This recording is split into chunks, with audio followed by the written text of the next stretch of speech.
Pre, ang bilang ng focus rin, pre. Ano na?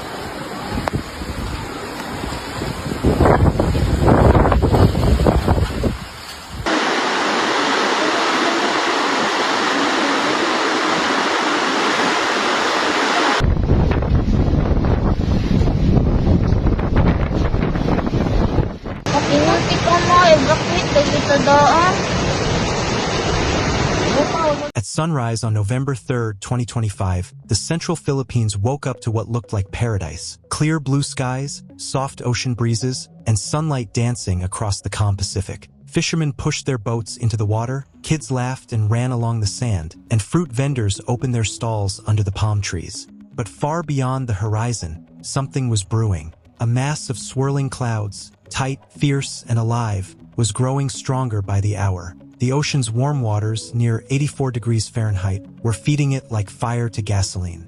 Meteorologists in Manila stared at satellite images in disbelief as the storm's heart pulsed larger and faster. By late afternoon, it had a name, Typhoon Tino, known internationally as Kalmiji, and it was heading straight for eastern Samar, the same coastline that Super Typhoon Haiyan devastated 12 years earlier. As night fell, the wind began to howl through the coconut trees. Families bolted their doors, grabbed flashlights, and whispered prayers. Fishermen tied their boats together, praying the ropes would hold. Then the sky changed. The air turned heavy. The sea began to roar. Thunder rolled in from the distance, like the sound of an oncoming war. What started as a peaceful Monday morning in paradise was about to turn into a night no one would ever forget. Because sometimes, the ocean doesn't just rise, it remembers. By nightfall on November 3, 2025, the Pacific Ocean was no longer calm. Far out on the horizon, massive thunderclouds began swirling together, a powerful engine of wind, heat, and moisture. The sea below, warm and restless, fed the storm's growing hunger. Within hours, that tropical storm transformed into something far more dangerous. Satellite images showed its core tightening, glowing brighter frame after frame. By 8 p.m., meteorologists confirmed the worst. Typhoon Tino had rapidly intensified into a Category 4 monster, winds roaring near 85 miles per hour, with gusts exceeding 105. Across the eastern Visayas, the air grew thick and heavy. Rain fell in blinding sheets, 2, sometimes 4 inches per hour, flooding streets and low-lying neighborhoods before the storm even made landfall. In coastal fishing towns like Surigao and southern Leyte, local radio stations blared desperate warnings. Signal number 4. Destructive winds expected within hours. Evacuate immediately. Families scrambled to grab whatever they could. Flashlights, a few bags of rice, bottled water, old photographs. Children clung tightly to their parents as wind began to tear through the coconut trees. By midnight, lightning split the sky like artillery fire, and the crashing waves grew louder, no longer rhythmic, but furious. The beast had arrived, and it wasn't slowing down. Just after 3:30 a.m., Typhoon Tino made landfall on the eastern Philippines, slamming into Del Carmen in Surigao del Norte. Winds screamed around 90 miles per hour, with violent gusts topping 110. What had been warnings hours earlier now became a living nightmare, the sound of jet engines tearing through the night as roofs lifted, trees fell, and the coastline disappeared beneath walls of water. The storm had unleashed its full fury, and there was no turning back. Roofs were ripped apart like they were made of paper. Trees twisted until they snapped in half. Power lines crashed into flooded streets, lighting up neighborhoods with sparks and flashes, a terrifying glow that stretched for miles along eastern Samar. Then came the seawater. Massive walls of it, nearly 10 feet high, slammed into the coast, tearing through barriers and hurling fishing boats straight onto the land.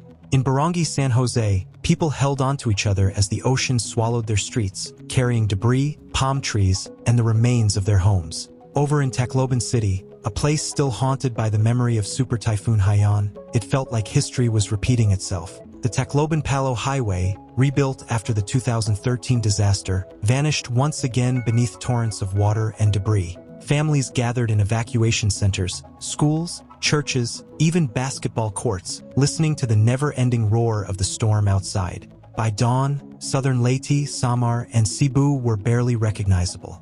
Homes were splintered, highways buried, and boats lay stranded miles away from the ocean. The typhoon had cut a path of destruction stretching more than 250 miles. And the most frightening part, it wasn't over yet. When the storm finally eased its grip, the first light of morning revealed a coastline no one could recognize. Entire villages were swallowed by mud and wreckage. Streets had turned into rivers. Palm trees, the symbols of island life, were broken and bare. The silence that followed the chaos was haunting. In Surigao City, rescue teams waded through chest-deep water to reach nearly 3,000 families trapped overnight in their flooded homes. Military trucks crawled through tangles of fallen power lines, while Philippine Air Force helicopters circled above, searching for survivors waving desperately from rooftops. Across Leyte and Samar, electricity was gone. Cell towers were down. Entire towns were cut off from the rest of the country. But even in the darkness, the spirit of the people refused to fade. Volunteers trudged through thick mud, carrying boxes of food and clean water. Neighbors became heroes, linking arms to pull children from collapsed homes. By midday, the Department of Social Welfare had already delivered more than 200,000 relief packs.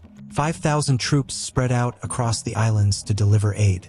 Boats floated through flooded streets, carrying supplies to those still stranded. Red Cross teams set up mobile kitchens, serving warm meals to families who hadn't eaten since the storm struck. And as the rain finally slowed, radios began to crackle again, this time with a message of hope. Survivors were being found. Families were reuniting.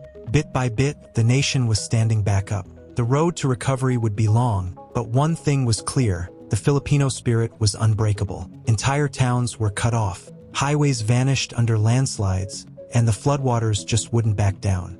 Yet, through all the chaos, one thing stood unshaken: the Filipino spirit to survive. By November 5th, the full scale of the disaster finally came into view, and so did the strength of an entire nation. Military trucks rolled through the flooded regions, loaded with food, fuel, and medicine. Rescue boats moved carefully through drowned neighborhoods, pulling families to safety. From Manila to Cebu, lines of volunteers stretched for blocks, bringing food, clothes, and even donating blood. The government acted quickly. President Ferdinand Marcos Jr. ordered non-stop coordination among disaster response teams, while crews from public works worked around the clock to clear roads and rebuild damaged bridges. Generators were airlifted into darkened towns. Power workers raced against time to restore electricity to hospitals and evacuation centers. Then, help started pouring in from around the world. Japan, Australia, and Singapore sent teams, communication kits, and emergency supplies. From Guam and Hawaii, American humanitarian groups landed to coordinate relief operations and medical aid. This time, preparation made a real difference. Early warnings reached even the most remote fishing villages. Evacuations were faster, shelters were stronger, and communities knew exactly what to do. The storm was fierce, but it faced a nation that had learned to fight back. Still, the damage ran deep. Farms were gone, schools flattened, livelihoods destroyed. Once again, the Philippines had been tested by nature's fury, and once again, they stood firm. Battered, but never broken. In the days that followed, scientists confirmed what everyone had feared. Typhoon Tino wasn't just another storm. It was a warning. The ocean waters across the western Pacific were nearly 2 degrees warmer than normal, turning the sea into a massive fuel tank of energy. That heat supercharged the storm, pushing it to grow faster and stronger than anyone expected. Meteorologists called it rapid intensification, the same dangerous phenomenon that's now showing up more frequently in hurricanes hitting the United States. For climate experts, the message was clear: this wasn't random. It was part of a growing pattern, one that's reshaping the planet one storm at a time. A warming planet means warmer oceans, and warmer oceans create stronger, more destructive storms. In the Philippines, years of deforestation, unchecked coastal construction, and overfishing have left the country vulnerable. The land is weaker, the floods move faster, and recovery takes longer. But this isn't just the Philippines story. The same powerful forces that fueled Typhoon Tino are shaping storms around the world, from Hurricane Ian in Florida to Hurricane Beryl in the Caribbean. These aren't random disasters anymore. They're part of a growing global pattern. Storms that are wetter, faster, and far more destructive. Across 25,000 acres of farmland, crops vanished overnight. Thousands of fishing boats were smashed and scattered along the shore. Bridges twisted and collapsed as rivers turned into roaring monsters. For many families, rebuilding will take months, maybe even years. And yet, through all the destruction, the spirit of resilience remains unbroken. Children still laugh beside flooded schools as the sun returns. Church bells ring again, not in fear this time, but in gratitude. Gratitude for life, for community, for another chance. Typhoon Tino wasn't just a storm, it was a warning. A message carried across oceans to anyone willing to listen.